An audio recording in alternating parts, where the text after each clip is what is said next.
और अब रुख करते हैं बड़ी खबर टॉप 10 का। और सबसे पहले जिस खबर की हम बात करने जा रहे हैं वो है दिल्ली एनसीआर के प्रदूषण से जुड़ी हुई, क्योंकि इसने सभी का जीना मुहाल कर रखा है और सर्दियां जो हैं वो भी यहां पर दस्तक दे चुकी हैं और उसके साथ ही प्रदूषण का स्तर बहुत खराब है।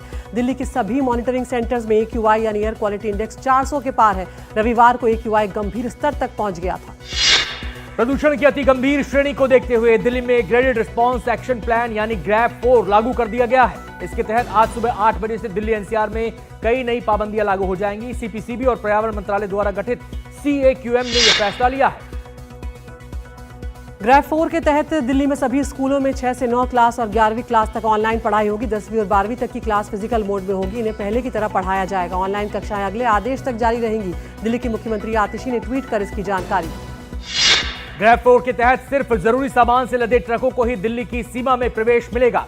इसके अलावा BS6 और डीजल ट्रकों को दिल्ली में आने की इजाजत होगी। दिल्ली से बाहर रजिस्टर्ड अधिकतर छोटी गाड़ियों पर रोक रहेगी। छोटी गाड़ियों में सिर्फ EV, CNG, BS6 डीजल गाड़ियों को ही इजाजत होगी। CAQM ने सरकारी, नगरपालिका और प्राइवेट कार्यालयों को वर्क फ्रॉम होम करने की सलाह दी है। इसके तहत 50% कर्मचारियों को ऑफिस बुला सकते हैं और 50% कर्मचारियों को वर्क फ्रॉम होम की सलाह दी गई है। ग्रैप 4 में ग्रैप 2, 3 की भी सभी पाबंदियां लागू रहेंगी, यानी हाईवे, सड़क, flyover, overbridge, power transmission, pipeline, दूरसंचार आदि के लिए जारी परियोजनाओं के कामों के निर्माण कार्य पर प्रतिबंध ग्रैप 3 के तहत लागू रहेंगे।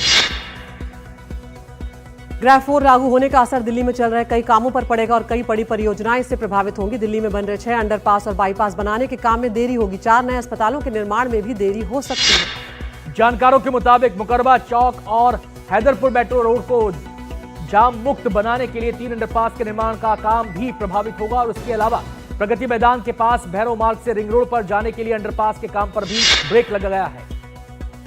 वायु गुणवत्ता सूचकांक एयर क्वालिटी इंडेक्स एक नंबर तक होता है, जिसके जरिए हवा की गुणवत्ता को आंका जाता है। AQI की रीडिंग के आधार पर हवा की गुणवत्ता को 6 कैटेगरी में बांटा गया है। 0 से 50 के बीच AQI अच्छा, 51 और 100 के बीच संतोषजनक, 101 से 200 के करीब मध्यम, 201 से 300 खराब, 300 और 400 बहुत खराब, 400 के ऊपर बहुत ही गंभीर माना जाता है। आज दिल्ली में प्रदूषण पर अंकुश लगाने के उपायों को लागू करने की मांग वाली याचिका पर सुप्रीम कोर्ट में सुनवाई है। मामले में सुप्रीम कोर्ट सरकार से जवाब मांग सकता है।